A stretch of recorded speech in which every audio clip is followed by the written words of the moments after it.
Hello, everyone. So thanks for joining me.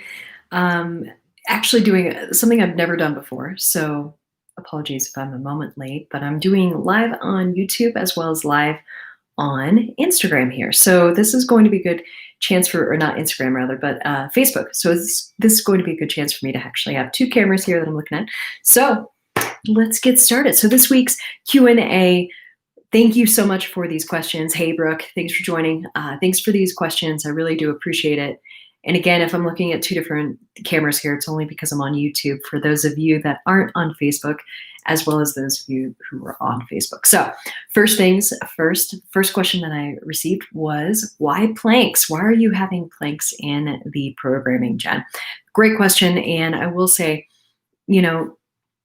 I cannot emphasize how crucial and how important core work is for mountain biking and cycling in general. Even if you're road cycling or anything like that, it is incredibly important because it is what helps connect you to the bike. It is what, ultimately gives you that literally core, so it lives up to its name, gives you that core strength to go long miles, go for long durations. So especially for those of you that are doing a little bit more technical riding, as well as longer riding. So any type of endurance riding or things like that, the core is absolutely crucial. And the plank is a really, easy or entry level way to incorporate core work into your fitness routine without really doing any flexions or any type of like crunches or curls.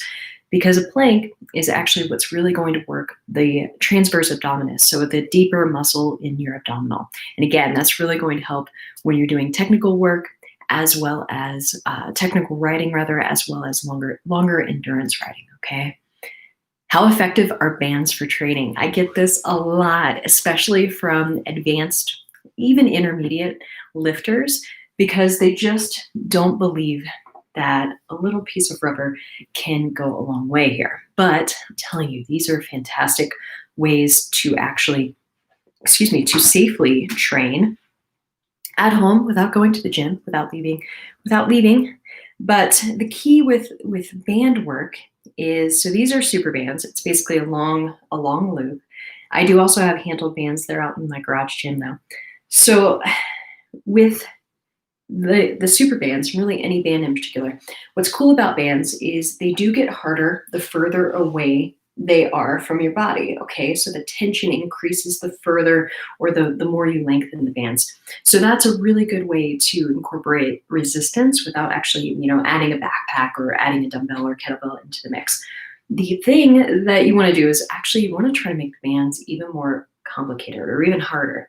But I know it sounds kind of backwards, but in order to get an effective workout, you really want to make the bands as basically increasing resistance as much as possible. So how you do that is you can slow it down. So there's a big difference between a shoulder press that's like this,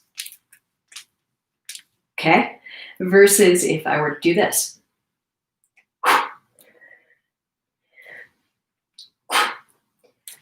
I can feel a difference. So this I could do all day, every day, right?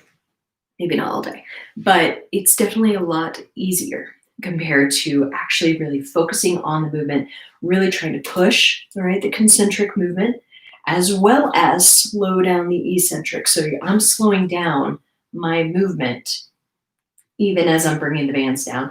So that's where you can actually make bands incredibly effective, is by slowing down the eccentric a little bit more than maybe you are right now. So give that a try. But bands are fantastic, even for those of you in the barbell program, because bands are such a great way to increase stability and, honestly work all of those tiny muscles, especially in your shoulder musculature, that can really be beneficial for you. Okay. So long story short, bands are awesome. You have to kind of know how to use them more effectively. So if you have any questions about this, let me know. And then let's see. I did have a couple questions about nutrition. We'll talk about that later. We'll save that for last. Save the best for last because I know it's a really common question for a lot of us. And okay, Nicole, she asked, what 2 to 3 post-workout ride stretches do you recommend other than the ones that I've already programmed in the unwind flow? This is a great question. Honestly, it varies by your riding style, what position you've been in for the most part, when it comes to your actual ride. So think about it this way. If you've been doing a lot of downhilling or something that's a little bit more aggressive, you might be a little bit tighter here in your shoulders because you are, and maybe in your pecs, because you're really trying to fight the rock, okay?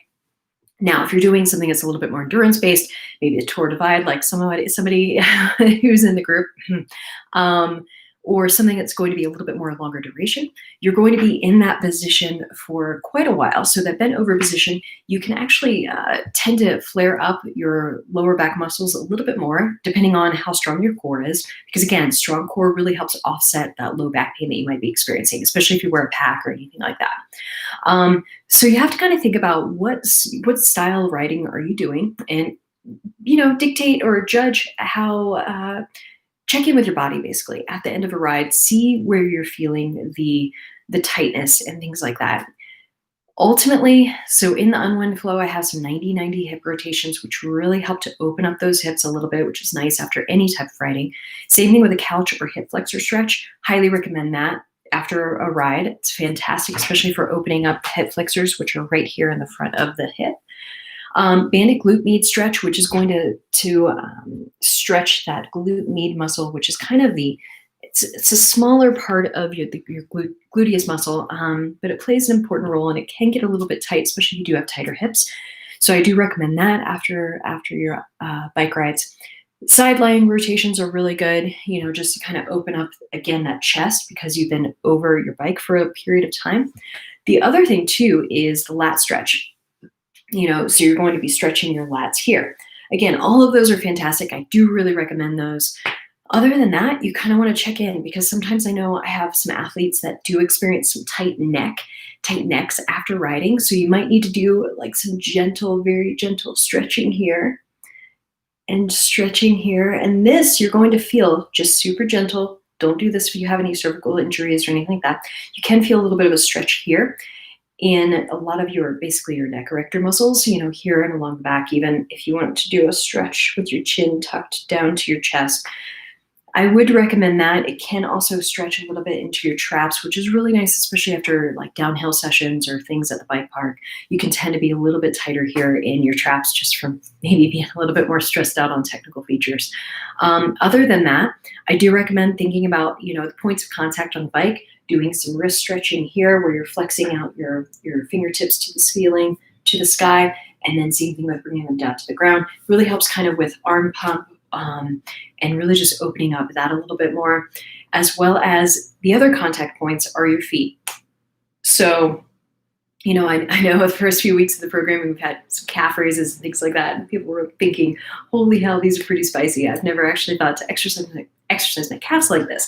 And the reason for that is because we do get a lot of calf pump, especially if we are doing downhill sessions or just longer endurance sessions on the bike. Can definitely work your calves really well, as well as your foot muscles. So I do recommend doing some sort of foot stretches, just like I did with my hands. You're going to basically do the same thing with your toe a little bit. You can even get, I can't really show you right now, but you can get like a lacrosse ball or a tennis ball under there and do some nice foam, or basically like rolling. I don't want to call it foam rolling, but you're just smashing out the bottoms of your feet around the ball of your foot and things like that.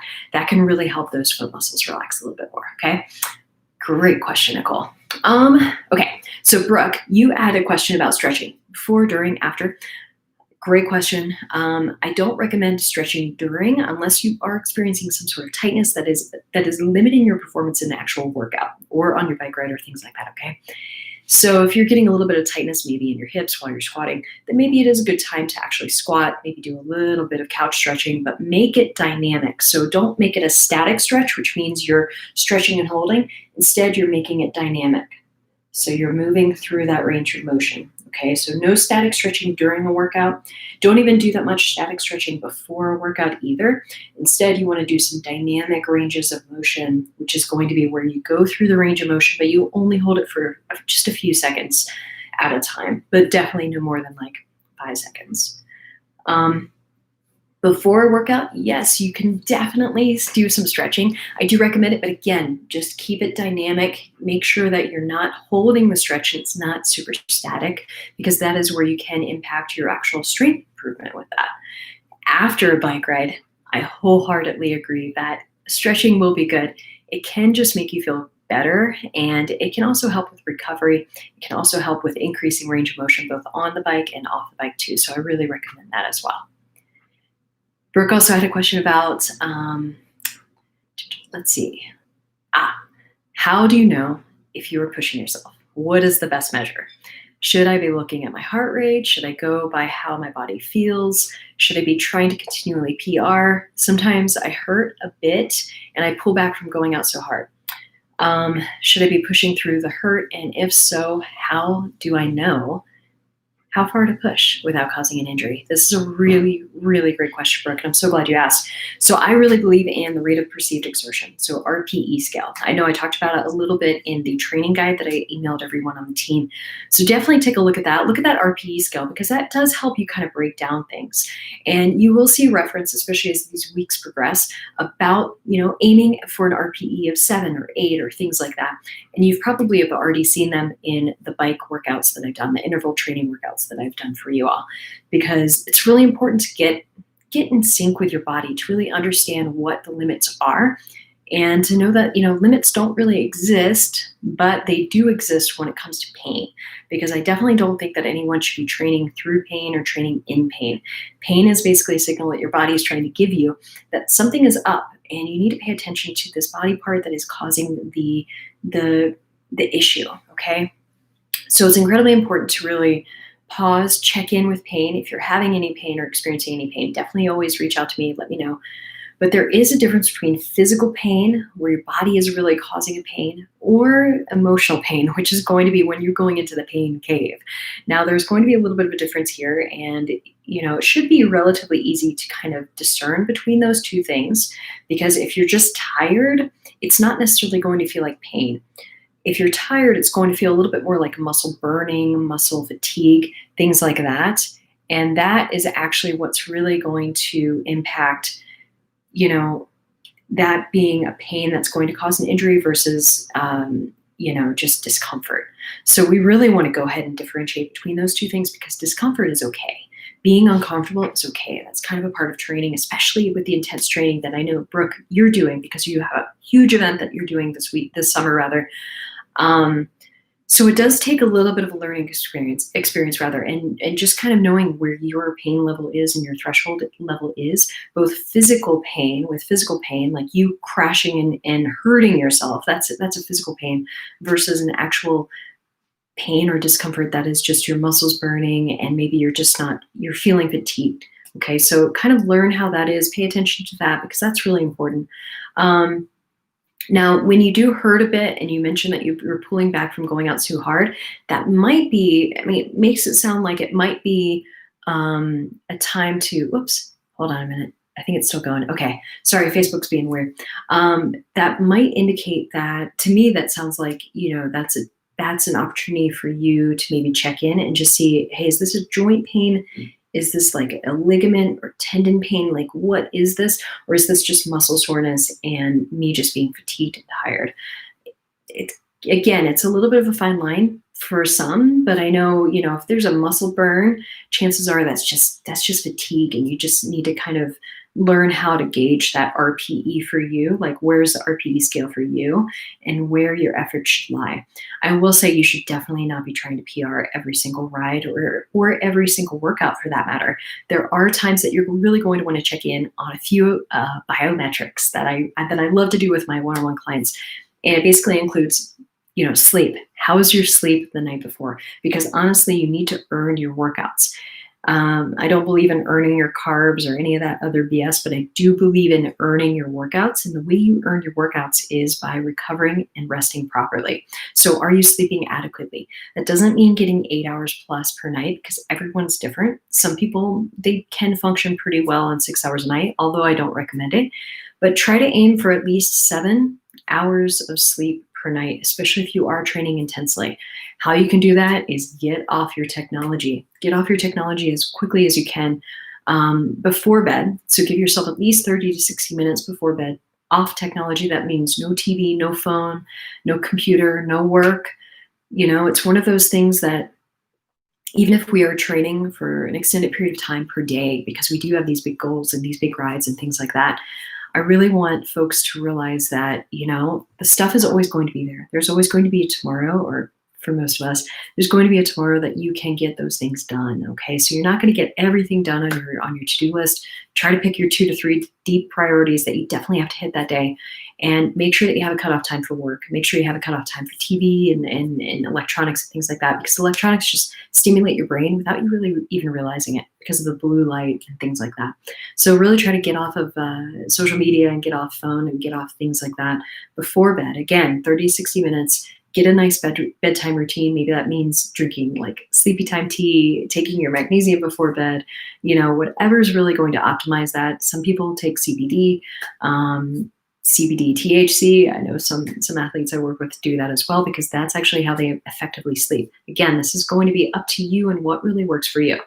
I know for me, I do love to meditate before sleep. That really helps me downregulate and get into that nice, that nice mindset of just being open to sleep. I don't have work on my mind. I'm not thinking about anything work related, and I'm able to wind down for the night. But you have to earn your workouts by getting proper sleep, proper recovery. And part of recovery is eating well, which we'll talk about in a few minutes, because sometimes what I notice, especially with my female clients, but also with a lot of male clients that I've worked with over the years, is just not eating enough. And I know that it's a fine balance, just like it is between like injury versus pushing yourself hard. But it's something that you'll definitely learn. I did write an article about this. I'll share it in the comments. Wrote it for Endurobites, and it's just a basic way of maintaining your body weight, or figuring out what body weight you need to be at, or what caloric intake you need to be at in order to effectively lose body weight, but still perform at least well. Because what happens is, a lot of times I'll have individuals that come to me and they say, oh man, I slash my calories down to 1,200 calories, maybe even 1,500 calories, a day. And I am just cooked. I am not recovering. Sleep is crap. Sex drive is crap. I am not in the mood. I'm getting testy with my partner. I'm getting testy with my friends. I just don't even look forward to training anymore. If you are at that point, you're overtraining. There's a high risk that you're overtraining, and you really need to downregulate your stressors in your life and really just check in with yourself and say, hey, self, I need to make sure I'm eating enough. And eating enough is going to vary for everyone. How much I eat roughly like close to 2,000 calories per day. And I'm not nearly as active as I am. So, it's one of those things. Okay, thanks, Brooke. I'm glad you got it. I wasn't sure if you got the email or not. But yeah, I'll definitely add it to a comment. But it's a good article, and just to give you an idea of like, hey, just track your food for a couple of weeks, see where you're at. But just to give you an idea, now everyone's different. But I'm like 5'2", maybe about 120, 115 pounds. I have no idea how much I weigh. But right around there, and I eat right around 2,000 calories, and I'm not biking right now. I am not mountain biking right now. When I'm mountain biking, I'm eating even more. Now, keep in mind, I am fairly lean, and I do have pretty good muscular build on me, so that's going to require a little bit more calories. But generally speaking, even RDs and things like that I've talked to over the years that I've partnered with on other projects, they also say the same thing, and they see it pretty often, especially with endurance athletes like cyclists and mountain bikers and things like that, where you're just under eating, unfortunately. Try to find where that level is. Chances are it's probably at least 1,800 calories just to function and be able to work out and have enough energy. Now, if you're a new mom and you're breastfeeding and things like that, I know a couple of you in the group are doing that. Obviously, you might want to eat a little bit more. It could be an extra 150 calories. Who knows? But play around with that. But it's generally, for most people, I'd say it's going to be anywhere between 1,800 calories at a low end on up to about 3,000 calories a day on the upper end. And again, this is a pretty big range, I know, but play around with that and just basically track your food for a couple of weeks, see where you're at. I like MyFitnessPal. Chronometer is another great app if you want to use free. I think Chronometer is free. I'm not sure. Don't wreck me on that. But that's a really good app as well, just to track your food, get an idea of how much you are eating for a couple of weeks, and then you can kind of play around with it. And what's cool is, based on how much you're eating, if you're feeling really good and maybe you're not gaining weight, then great, add another 150 calories, per day, just to see what that feels like. I will say, at a minimum, and this is right in line with recovery, what we were just talking about before, in terms of like, just earning your workouts, protein is going to be the number one thing that you can consume. And for the vegans, vegetarians in the group, it's really important to get that protein in. Now, of course, vegans, vegetarians, you are going to have probably a lower range of protein to work with, and that's perfectly fine. But I'd say for most people here in the group, you should be getting about 100 grams per day of protein, which I know probably sounds like a lot, but after a while, you really do get used to finding ways to get that protein in, whether it means, adding egg whites to your eggs or adding an extra ounce or two of chicken or turkey or whatever your preferred meat is, pork, to your lunch, dinner, and things like that. Having some white seafood, white fish, is incredibly high in protein, and it's a really lean source of protein, which is fantastic because then you can have your fats be fun, like avocado and all of that jazz. But I would say protein is the number one thing to focus on because that really does help with every single cellular function in our bodies. And just to give you an idea, to get an ideal level of protein for an athlete, don't look at RDAs. All right, don't look at RDAs. RDAs are a minimum and they do not take into consideration athletes. And it's not just me that's saying this, it is the RDs that I work with as well. You're going to want to aim for 0.8 times your body weight. So take whatever your body weight is, multiply it by 0.8, which is 80%, right?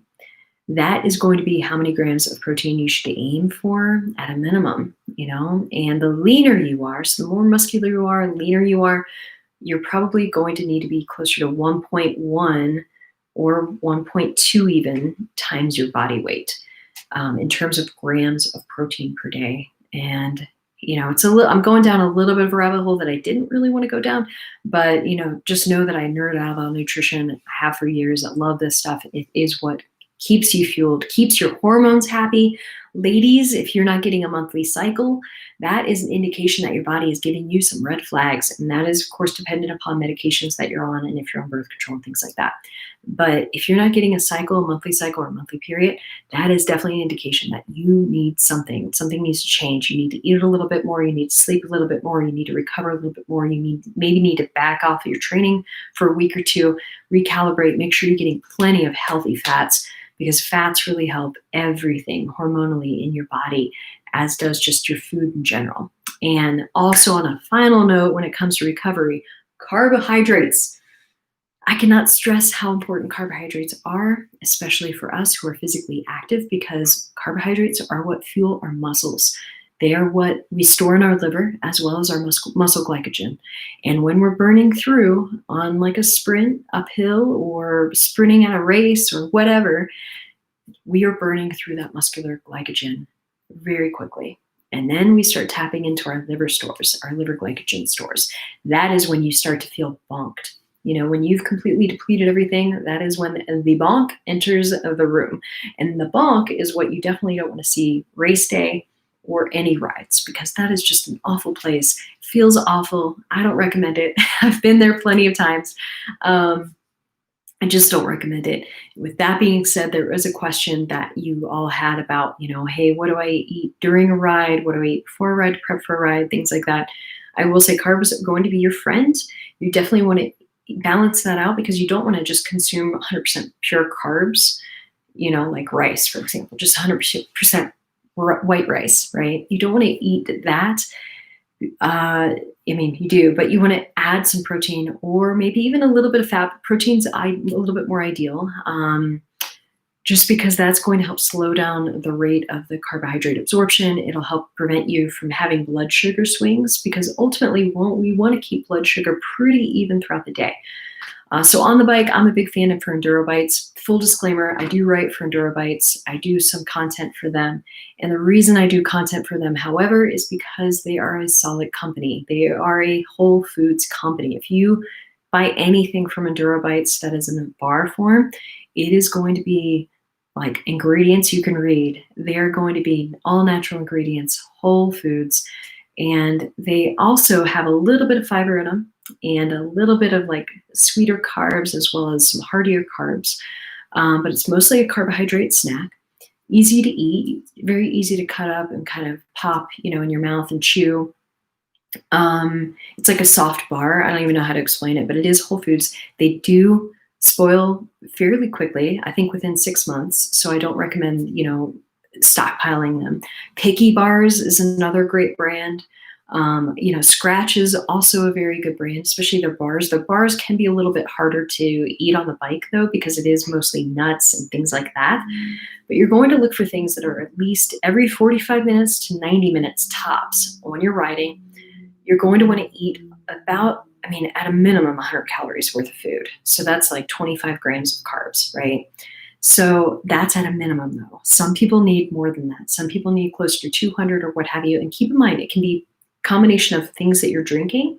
So, scratch mix, electrolyte mix, things like that, as well as things that you're eating. It can be a combination, but I don't recommend it just being solely one thing. Especially I don't recommend drinking all of your carbs and all of your food on the bike, because that's going to possibly cause some gastric upset. If you are drinking some carbohydrates on the bike, definitely, try to swish it around in your mouth a little bit, because that will help the carbohydrates break down with your saliva, because this is where our digestion starts, is in our mouth. So open up to that. But that is something that is incredibly important just to keep in mind, is carbs are not the enemy. Don't give up bread. Please do not give up bread. Yes, some athletes do work well with a higher fat diet. And that is going to be beneficial for longer rides, like 100-mile rides. Yeah, you can eat a little bit more fat, but you're still going to need to replenish carbs. Because here's the thing, even if you've ever heard the term, is it like train low but race high? That's basically talking about your carbohydrate intake. And if you've ever seen a professional rider that talks about them eating a high-fat diet, well, if you come to them and you watch them on race day or like intense training days, they are consuming carbs, because carbs, even when they are in ketosis or what have you, carbs are still incredibly important, especially for endurance athletes and athletes such as us who are mountain bikers, because that's actually our body's favored way to get energy in. So they're eating carbs. They just don't honestly advertise it, unfortunately. So just to take the wool out from over your eyes. Hopefully that helps. But Brooke, that was a really good question. And in terms of looking at your heart rate for training, I will say that I think your resting heart rate is going to be really indicative of your recovery overall. So see what your resting heart rate is first thing in the morning when you wake up. Before you start to walk around and do things, you can take it here in your wrist. You can take it here, but sometimes it's a little trickier to feel, in terms of like you might feel a couple of heartbeats at a single time, just because there's a little bit of interference up there in your neck versus your wrist. But if you do have a heart rate monitor, definitely throw it on first thing in the morning. Get your first reading before you get out of bed. See what your resting heart rate is, and then start to track your resting heart rate over time. That will be a really good indication of, hey, am I ready to train? Am I ready to do an intense bout of training? It can give you some really good thumbs up, Brooke. Can give you some really good feedback. I know you're a nurse too, so hopefully this isn't anything that it dawned on me. Yeah, you know how to take someone's heart rate. You know how to take someone's heart rate really well. But definitely don't try to continually PR. I would say one session a week should be your all-out session. That should be like, I'm hammering it today. That's it. But you should make sure that, the day before you're eating really well, you're staying really well hydrated. And then the day of that effort, you're trying to, redline as much as you can. But if things start to feel a little bit weird, then obviously pull back a little bit. But then the day after, definitely don't do 2 days in a row of like all out efforts. The day after, definitely try to take care, make sure you're getting ample sleep, things like that. I think I've answered all the questions for that. Just scroll through here. There was a question about what to eat before a ride. So for those of you that work out in the mornings, and you are early risers, you are actually going to want to optimize your evening's meal the day before, if you're the type of person that can't actually eat before you get out on a ride or before a workout in the morning. So, definitely optimize that evening before his meal. Make sure you're getting in ample carbohydrates. Ample carbohydrates are going to vary per person, but I would say at minimum, a cupped palm of carbohydrates. This is going to be rice, potatoes, a medium potato, a medium tuber, whatever you want to call them. These are going to be starchier vegetables like potatoes and things like that. It's also going to be any type of rice. Wild rice does have a little bit more fiber, but a cupped hand or 2 cupped hands of a carbohydrate is going to be incredibly ideal. That equates to is usually about 20 to 50 grams of carbohydrates if you are eating something that has a label. So hopefully that gives you a little bit of an idea. It does help you replenish any glycogen that you may have spent that day and really helps kind of top off everything before the night and actually let you know carbohydrates right before bed, or not right before bed. I hate to use those words, but closer to bed does help with your sleep. Oftentimes, depending on any type of gastric upset and things like that. So if you have GERD or anything like that, or hiatal hernia, definitely don't eat too close to bedtime, but do be mindful of your carbohydrate intake. Again, just like I said earlier, you want to keep that blood sugar really nice and even. So you want to go ahead and couple a protein with that, or a fat or something like that. But yeah, before a ride, same thing in the morning. If you do work out in the mornings again, and you do tolerate eating well beforehand, then I do really recommend that you make sure that breakfast or that first meal of the day does have some really good levels of carbohydrates and, again, some protein. One thing I will say, and I am a fat fanatic, I love fat, I love getting fat in my body. You don't, how do I say this tastefully? You don't want to overeat your fats before you do an athletic endeavor. I have seen it time and time again, especially at CrossFit events or any type of really intense events, triathlons. Oh my gosh, you name it, any event that I've been to, someone undoubtedly just, they poop their pants. I don't know how else to say it. They just poop their pants.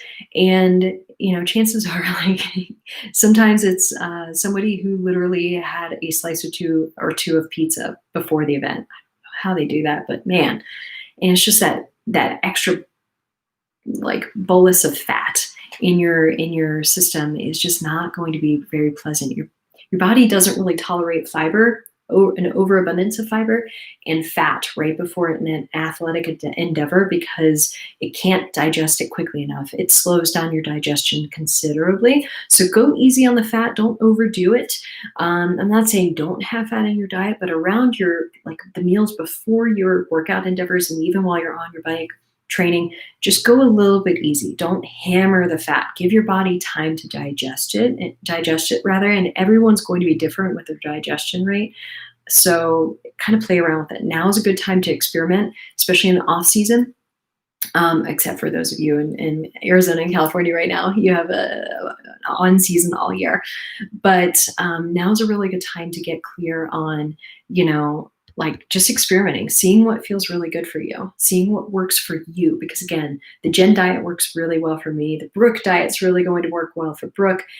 Kind of explore this. We each are very individual people. So be open to exploring that and experimenting a little bit more, seeing how long you need to wait till you eat and things like that. All right. Brooke, I will link that little article. It's a short article. I think I've answered all the questions. The one thing I wanted to finish on, push-ups, because push-ups are amazing. So push-ups, when you think about it, when you're on a bike, what are you doing? You're pushing away. You're just, holding yourself up. So you are using your core effectively, but you are also using your upper body as well. So I'm going to go ahead and angle over here. Don't mind the oh my God, my dog's pillow. Look at this. Look at this. I mean, what a nerd, right? He's adorable though. So I'm going to be doing push-ups that are in an elevated surface here. This is what you all are seeing in weeks 4 and 5. And the one thing I want you all to just see what I do in the setup that might not be super visible in the actual demo video is when you're here in the actual sit-up position, okay, the setup position. You're going to want to actively push away from that surface. Okay, so you see how my shoulders can be here, but they can also be here. This is one of the reasons I had scapular push-ups in as an activation, because it really helps you get aware of your shoulder blade and how it moves across your back. Shoulder blades are really weird. It's the only bone on your body that literally is suspended by muscles. Cool fact.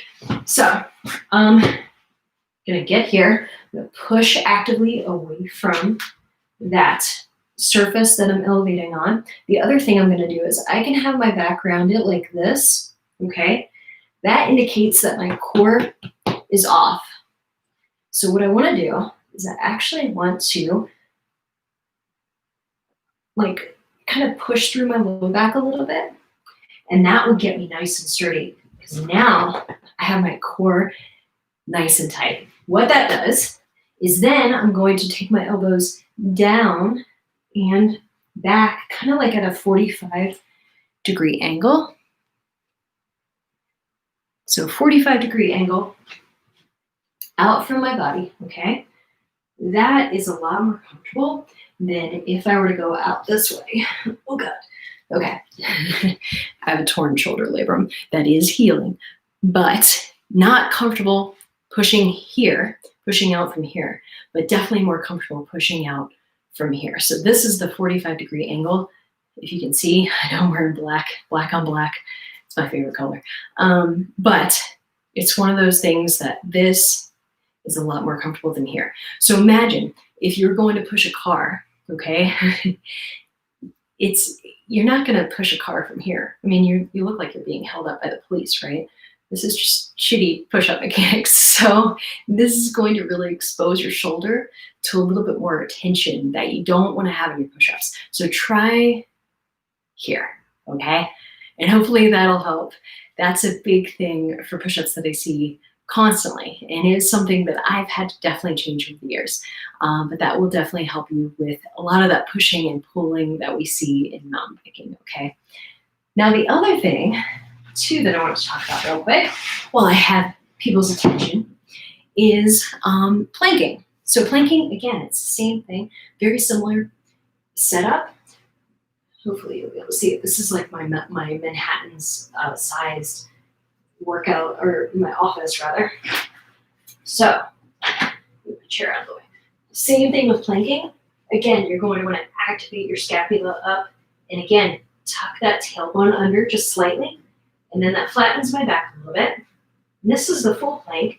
And then if I go down on my elbows, it's the same thing. I might be out of view, but it's the same thing to where I'm still actively pushing that floor away with my elbow, things like that, really engaging and moving that shoulder blade, really engaging that shoulder musculature more effectively. Whew. That is how you make push-ups and planks harder to make them feel better and easier later on. So make them feel harder right now because you're engaging more muscles, but you're doing that to make them feel light and easier later on. I know it's kind of weird, but it's the same thing that I shared earlier about the bands, is make the movement feel more difficult, but that's to increase your strength so it feels easier later on. Okay. Anybody else have any questions? I don't see any pop up. Hey, Kim, you can watch the replay. I'm going to save it here. I'm on YouTube, as well as, oh, thanks, nice hat, as well as on Facebook. Thanks, it's keeping me warm on the dog walk. I walked Milo earlier, and it's a little blustery today. It's a little windy. But I hope you all, I'm gonna end on this, I hope you all have a fantastic holiday, whatever you're celebrating, okay, merry everything. Eat the damn cookie. Maybe don't eat the 12 damn cookies, but eat the damn cookie if you have cookie. I'm real big on that. You know, I know a lot of you know that I'm a nutrition coach as well.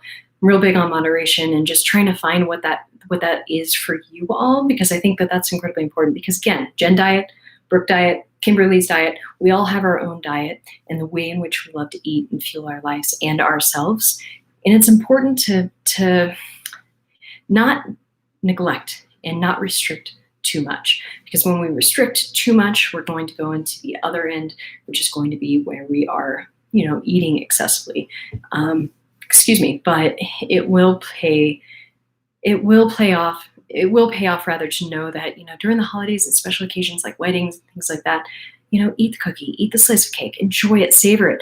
Because honestly, the biggest thing that you can do is be more mindful of that intention. So that decision to actually have the cookie, that is the point that you decide, you know, whether or not to actually have it, as well as while you're actually eating it, you know, to savor it, make out with that cookie, make out with that slice of cake, and make it to where, you know, you're really savoring it, enjoying it, and just and just enjoying the company that you're with. If you are spending time with friends and family, obviously try to be as safe as possible right now, but,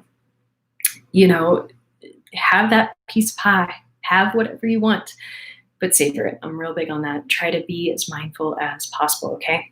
Anyways, I'm going to end it here. I'm almost 40 minutes in. Man, this is a lot longer than I wanted it to be, but hopefully this is useful. I'll be doing this every month, definitely, because I love it. So every 4 weeks or so I'll do it, and I'll probably also do some shorter ones, just hopping on, just to give you guys, to give you all just a little bit more advice and tips along the way. So keep the questions coming, and let me know what you have in mind, and what you'd like me to talk about next time. And every cycle I'll talk about like 1 or 2 of the movements. Like today I talked about push-ups and plank because those are really foundational movements. Thanks, Brooke. Thanks, Kimberly. Thanks for other people who are watching on YouTube. I don't know who you are because YouTube can't tell me, but thank you so much. I hope you all have a great holiday and stay warm and happy training. Okay. Catch you soon.